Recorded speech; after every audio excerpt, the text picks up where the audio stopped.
And we're back. Hello, everyone, and welcome back to Rollsicle. My name is Nathaniel. I'm one of the hosts here at the channel. I wanted to quickly make a video here for you guys. So if you don't know, we cover a lot of things magic related, and we wanted to make a very quick, genuinely very quick video just pointing out something we didn't realize until recently. So for those of you that don't know, we buy almost all, pretty much, I mean, we're going to skip a few of them, but almost all of the precons for Commander. We love the precons. We think that the precon power level is a really fun level to play Commander at.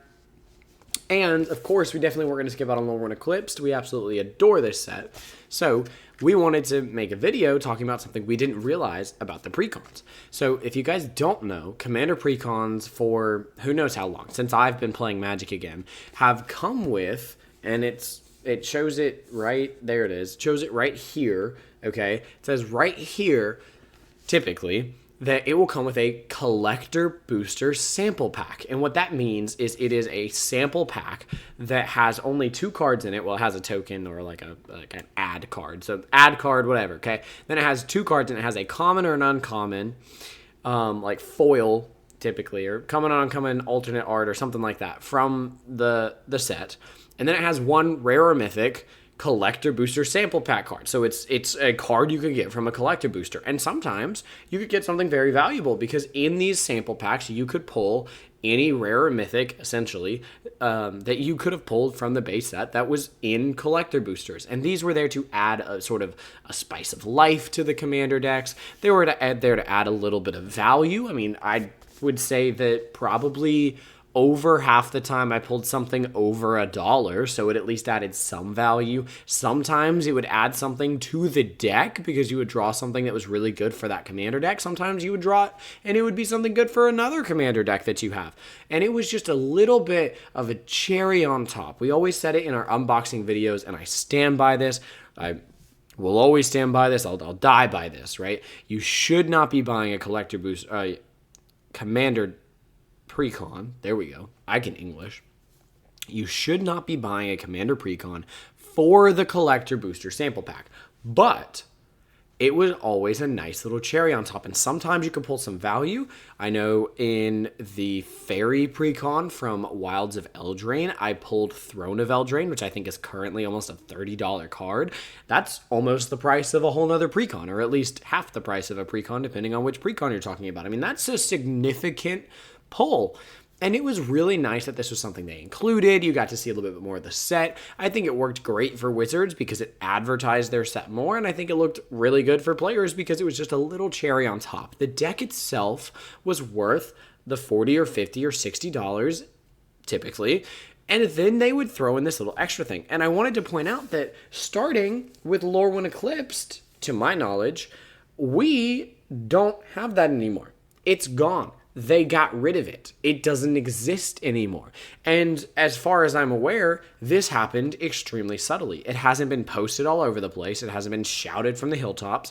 And I understand that it's a really small change, but personally, this is a big deal because Commander precons were a nice get into the game. Here's a little sample pack to just show you what collector boosters or even just opening packs could be like. It worked really well for Wizards. I guarantee you there are people that pulled something nice in their sample pack and then went out and bought either a collector booster or maybe even went on to buy a collector booster box, right? Well, that just earned them so much money. And they just decided to scrap it because why give us the little cherry on top? You've already scraped us thin. You've already torn out all the filling. Everything with this game that had any sort of value pretty much has already just been scraped on out of there so that we're getting a shell of the former product. And now they're taking the nice cherry on top that you just got to finish your meal with, finish the dessert with, start the dessert with if you wanted to. And it's just gone.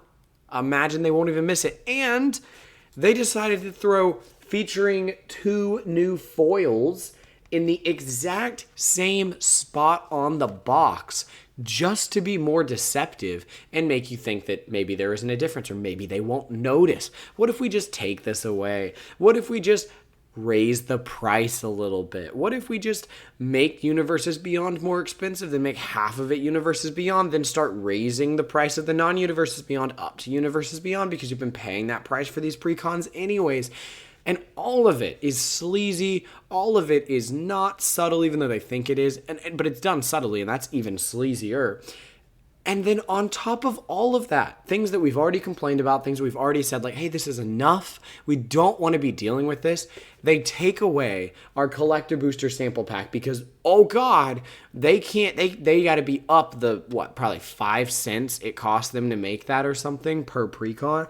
Oh, they better save that 5 cents. Who cares about the player base? Who cares about the customer? This was a nice little thing that they actually did that incentivized people to buy. And here we are. We're not even worth that to them anymore. So we wanted to make a video I know I got a little ranty and complainy there, but I wanted to make a video and just say, hey guys, heads up, they don't have them anymore. I know I always said don't buy them for the collector booster sample pack, but now sometimes I might even say, hey, look, you got to remember, it doesn't have them anymore. There is no extra value. If you're on the fence, you might want to lean on the side of no, because you're not getting anything but this pre-con. You're not getting anything but the pre-con. And honestly, that's a little unfortunate. I really liked opening these, and it was always a nice extra gift that I was like, hey, I'm going to open 2 cards that aren't actually in this pre-con. One of them's a generic uncommon from the set, probably nothing crazy. And then one of them's going to be a nice card. It's going to be able to go in something more than likely. And that's just not the case anymore. You're only getting what you see on the box. You're only getting what they announce in the deck. And honestly, from a pre-con perspective, that's fine. But since it's something they used to do and they're taking it away without any announcement, and oh my goodness, how ridiculous is it that they almost want to pretend like it's still in there? Come on, Wizards. You can do better. If you're going to rip us off, at least have a backbone to fucking say it, right? Like, oh, okay. All right. I'm getting upset. Genuinely, though, we wanted to let you guys know, hey, if they're still worth it to you, we're going to be making unboxing videos. If you want to find out if we think these decks are worth it, stay tuned for those unboxing videos. But just know, right now, no collector booster sample packs in pre-cons. Let's see if we can complain enough and get them to bring it back. That's our opinion. We want to know what your opinion is down in the comments below. Leave a like, comment, subscribe. Any and all of it's greatly appreciated. You guys make Rollsicle as great as it is and as big as it is. 403 subscribers at time of recording. I can't even believe you did that. That's awesome. And yeah, we'll see you guys in whatever comes next. Until then, may the rolls be ever in your favor. We'll see you guys next time. Peace out. Bye, y'all.